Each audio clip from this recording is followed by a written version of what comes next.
भविष्यतर छोट सैंपल मात्र आठु भयंकर विषय आसवाक जाउछि।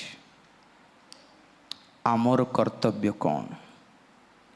बंचिले प्रभुंक पाई बंचिबार आज्ञा, अन्य कौनसी लक्ष्य आमर तो नहीं। मात्र बड़ संस्था गोटे करदेबू, गोटे बड़ बाइबल कॉलेज गोटे करदेबू, गोटे 1000टा गिरजा घर बनाई देबू, गोटे 1000टा पास्टर मान को पशिदेबू, किछि ना। जेतिकी समय हाथ रे अच्छी सेतिकी समय 4 जन को परित्राण को आनिबार, 4 जन को सेवक मान को एनकरेज टिके करिबार और कहिबार को चल रे बाबू जगत को खाली कर।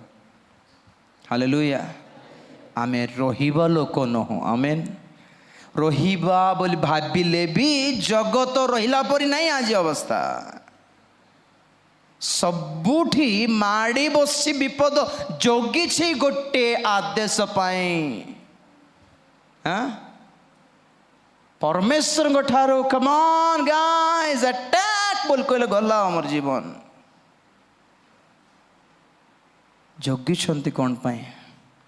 हेटी आम भली केते लोक सुधरू बोली टिके सुधरी जातु आ तुम सहित दीदी जन को टिके आण मो पाखक। बस ताठू अधिक कर्म कौन देख दायित्व आमर किछि नहीं। जगत रही कि बड़ किछि आमे करबा जिंस किछि नहीं। जगत फ्यूचर रे जेतिकी पाठ पढ़ुछंती, जेतिकी काम करछंती, जेतिकी पैसा हाथ रे अछि, जेतिकी बड़ ज्ञान अछि, सेथिरे प्रभुंक पय समर्पित है कि प्रभुंक पय किछि जदि करिबा तो आम्भ कर्म आम सहित स्वर्ग को आसीबो। Hallelujah hallelujah.